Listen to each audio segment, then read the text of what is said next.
GB News presenter Ben Leo is near the US border with Mexico in Arizona. Ben.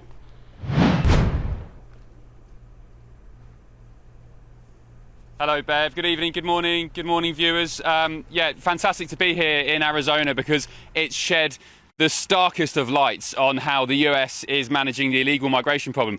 Let me tell you how they're managing it. They've obliterated it. President Trump absolutely destroying illegal migration. There's one or two gangs getting over, but nothing compared to the 15 to 25 million who flooded into America under Joe Biden's premiership. And, you know, not all of those people are going to be bad, granted, but let me tell you, they have had swathes of criminals, of narco-terrorists, drug traffickers, sex offenders, people who have gone on to kill American citizens. And the reason I'm here, Bev and viewers, is to get up close and personal to the action, speak to the experts, see exactly how they've done it, and try and find out if there's any tips that we can have back in Britain on how to stop the small boats. It should be, and I think viewers would agree, it should be a hell of a lot easier for us. We're an island surrounded by water. We've essentially got a moat. It's been a lot harder here in the US, but this is a flavour of how they did it.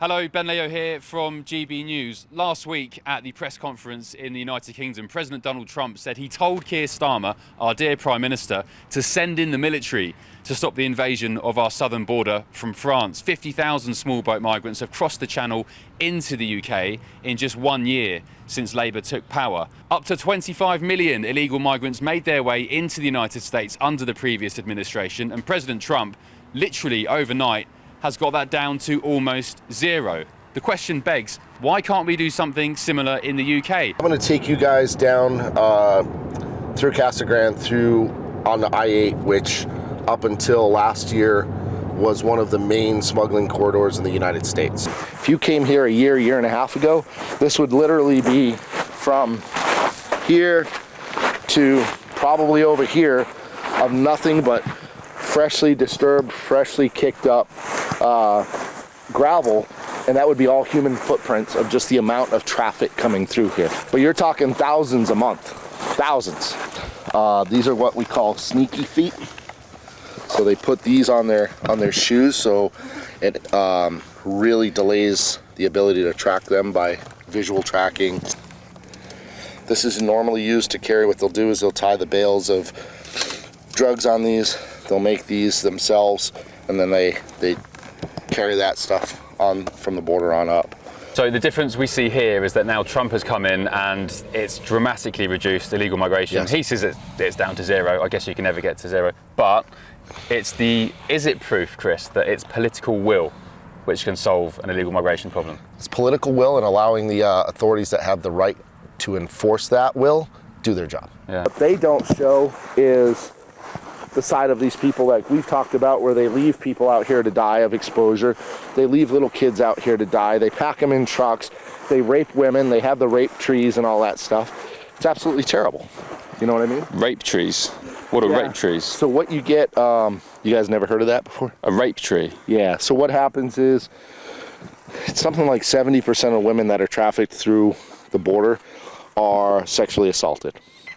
A rape tree is basically, as they're coming up, they'll find a layup spot, and it's usually a smaller mesquite tree or something that isn't maybe like this height here. And once the women are sexually assaulted, bra or panties are taken off them and thrown in a tree, and it's a sign that, hey, like, we own you guys. Using the internet without a VPN, a virtual private network, is a bit like taking to the road without car insurance. All it takes is one unlucky moment to cost you a lot of cash. This video's sponsor is Private Internet Access. They are the VPN to help keep you safe. Click the link in the description below to find out why over 30 million people have downloaded PIA to protect themselves online. A virtual private network is an app that hides your IP address and helps keep your data private. When you're browsing the internet at home, you give up a large amount of data to businesses, to shops, and indeed to social media giants too. Hackers have the ability to steal your personal data with ease, including sensitive information such as passwords, keystrokes, and even your personal photos. Private Internet Access helps protect your personal data by encrypting your internet connection to keep your data out of the hands of cyber criminals. And it's not just hackers either to be concerned about. Information can be censored too. When Canada passed their C-18 bill, social media giants decided to ban news content on their platforms. But PIA can protect your ability to consume the news and content you love. Private internet access is available for Windows users, Mac OS, Android, Linux, iOS, and you can use one PIA subscription to protect an unlimited amount of devices. And we've got a huge GB News discount for you too. Click the link in this video's description and you'll get a massive 83% off PIA. That's under £2 a month, the price of a coffee, and you'll get an extra 4 months completely free on top. Also, there's a 30-day money-back guarantee too. Visit piavpn.com/GB News to start protecting yourself digitally today. Chris, we are literally out here in bandit country. This was the scene of where millions of migrants under Joe Biden would flood into America. I mean, President Trump thinks up to 25 million over 4 years. What's changed now? We now have an administration that says, hey, go out and do your job. And if you do something wrong, you know, and you violate the law, you use excessive force, which you'll be punished for. The British Empire used to rule the world. We ruled the seas with the Royal Navy. You know, we conquered lands far and wide, and now we can't stop rubber dinghies coming over from Calais. It just seems so incompetent. But you think at least here it was intentional? I guarantee it's intentional over in the UK too. Tell us about some of the interactions you've had here with the illegals you've caught over the years. We had noticed there was a definite difference between the group that was here of say 18 or 20 and this other group of, I think it was 10 or 11, I think it was 11 that we caught. And they were kind of giving us the nod like, hey, we're not with these guys. So we ended up digging into it. Once we got them back to be able to fingerprint them and stuff like that, these 11 were found to be high-ranking members of Al-Qaeda. They were what they would call lieutenants in Al-Qaeda. We've come down to Nogales in southern Arizona, one of the most southern points of the United States, to speak to locals and see how the crackdown on illegal migration has affected them. So you lived in Utah? Yeah, I lived in Utah for 22 years. So. Despite being in the country 22 years, you weren't a citizen, didn't have a right to stay? Yeah, they don't give you no, even if you try to go through the legal steps, they won't give it to you. That's really sad. It's like hundreds of people have been deported already. Because people, like I said, like people are not coming over because it's scary. You know, it's scary. It scares people away. So, Bev, a really fascinating experience. That last person I was speaking to through the border wall, it was literally the wall that divides the United States and America. He was a Mexican citizen who broke into America 22 years ago, and this is going to spark an interesting debate. I'd like your thoughts on this. He was here for 22 years. He had 4 children here. He's got a wife here. ICE, the immigration enforcement over this side of the pond, pulled him over on the roadside a few months ago, found out he'd broken in illegally and kicked him out. His kids are still here. So the big question is, A, what can we learn from the United States? And B, do we need to be as clinical as the US? That guy there, should he maybe have been given an amnesty? Should he have been allowed to stay and apply for citizenship? But no, under the Trump administration, he's been kicked out and he was now literally looking back at his home in America longingly through the border wall. It was an amazing experience, Bev, and as Sheriff Chris Lapre said there, he thinks it all comes down to political will. Forget policies, forget all this rhetoric about international law. What can France do to help us? He said it just depends who's in number 10. Okay, thank you, Ben. Absolutely fascinating. We'll be back with Ben a little later in the show as well. He's done a sit down with Carrie Lake. You may know her, absolutely fearless Republican, very controversial, but she will tell you what she thinks. To discuss this issue, though, on the border, let's speak now to US Customs and Border Protection Senior Advisor Ronald Vitiello. Good evening to you, Ronald. Thank you very much for joining us on this. It's a very different situation here in the United States of America than it is in the UK. Your president has come in and been very muscular, has brought this figure down to 0. I don't know how familiar you are with the situation in the UK, but is there anything that we could do to stop the huge numbers which are coming in every day to the UK and being accommodated at taxpayer expense? Ronald. Well, delighted to be with you. I think your package there describes what are some of the elements, right?